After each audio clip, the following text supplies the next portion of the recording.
right, it is a cool and wet day here in North Mississippi. I swear I've got this headache coming because it's raining, and I just drank my shake too fast, which gave me a brain freeze. But anywho, what's up? How's life treating you?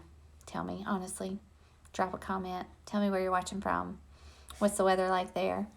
But I wanted to come on here really quickly to share with you. So I just got off of our weekly, it's called a National Wake Up Call. So the company that I partner with in health and fitness and run my faith and fitness-based business through does a weekly training call for us as coaches. So it's direct from corporate.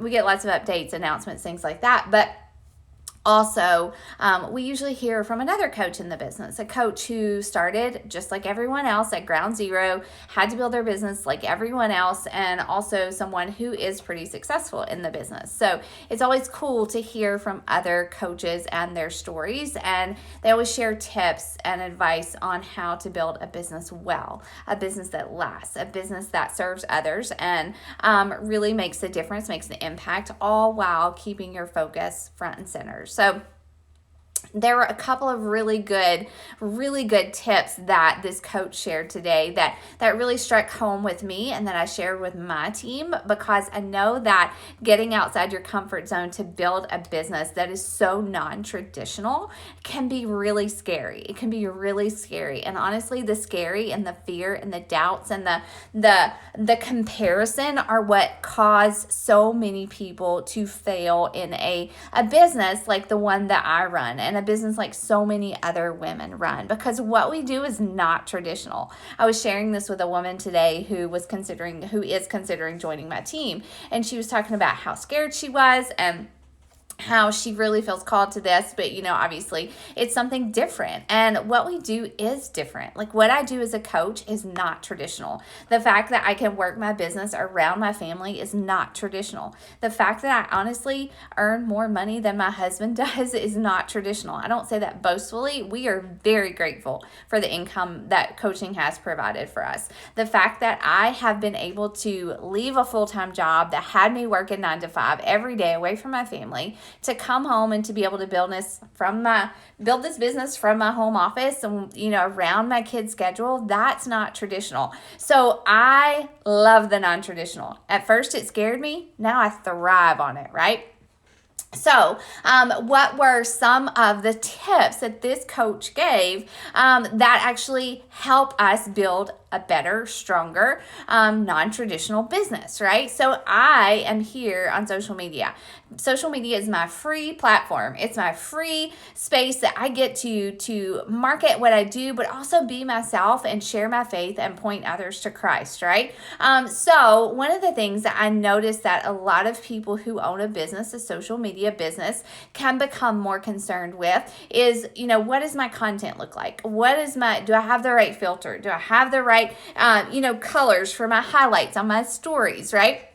And those are all really cool things, and you should worry about your brand, and you should focus on your brand, not worry about your brand, but you should build a brand, right? Build a brand that is you. But I also see that some people become so consumed with taking the perfect picture, with writing the perfect post, with, putting the perfect filter on a photo and getting it right, that they're neglecting the conversations that have to happen in order to build a business. I don't build a business. I don't serve other women unless I'm talking to other women, right? So a big part of my job every single day is actually going into the inboxes of women who follow me, who connect with my story as a mom, who connect with my story as a teacher, who connect with my story of faith, right? And fitness. And so if I am just putting out content, but I'm not actually connecting with these women that God has given me to serve, then I don't build a business. Like I don't help people. I don't serve people through relationships, right? So instead of, spending all this time creating posts and photos and things like that, like I have to spend the majority of my time in talking to humans, talking to other human beings who may need a home-based fitness program, who may need just some encouragement in their nutrition, who may need an encouraging word in their walk with Christ, who may need an opportunity to actually come and to build a business through the same way that I have. I never, ever would have sought out this coaching opportunity had my coach not come into my inbox and said, hey, Rachel, do you want to do this, right? And so that is part of my job as well. And so like I tell my team, spend time on those activities that are going to serve other people, help grow your business, and also take you closer to where you want to be, right? And so that is a big, big piece. That was a huge tip that I got to pass on to my team. The other thing that she shared that really struck home with me is like, be yourself.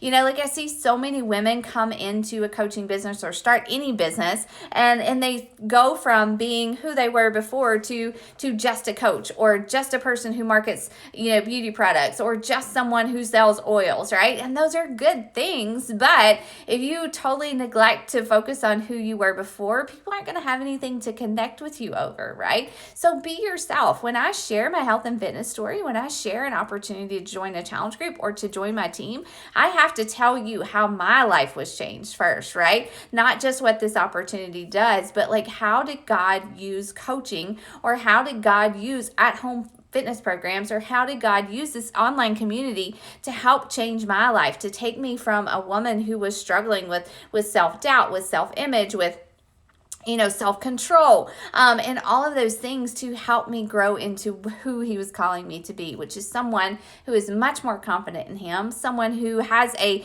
much healthier view of health and fitness and not just dieting, into someone who was struggling to live paycheck to paycheck, into someone who is thriving and doing something I love and serving other people, and also, building an income that's providing for my family and brought me home to my family, and it's creating futures that we never dreamed of, right? So be yourself. If you are considering starting an online business, or you are in one already, go back and look at your content and say, have I lost sight of who I am? Have I neglected to tell the story that God has given me, and trying to do something or be like someone else, right? So those are just 2 tips. Maybe that was 3, I'm not sure, that I took from that training call that I wanted to pass on to you guys. And here's the last thing. So next week, my team and I, if you are watching, if you have considered joining my team or becoming a coach with us, my team and I next week are hosting another coach workshop. This was so fun last month. Like, we actually took women who wanted to learn more about what we do as coaches, and we gave them 5 days of our coaching for free without having them sign up for anything, without having them, share their social security or anything crazy like that. Like, women just came and we told them every single day, here's a workout to do. Here's a meal plan to follow this week. Here is a daily activity that we do in our businesses every day, and we want to teach you and challenge you to do it. And those women loved it. I had 3 coaches sign up last month for my coach workshop, and they're crushing it this month. And so we wanted to do that, provide that for you guys as well, again in February. So starting a week from today, I am going to host another coach workshop with a few ladies on my team, and we're going to teach you how to be a coach before you even become a coach. So if you've thought about it, if you're kind of like, I kind of want to do that, but I don't want to go all in if I don't know what I'm doing, this is a great opportunity for you to practice,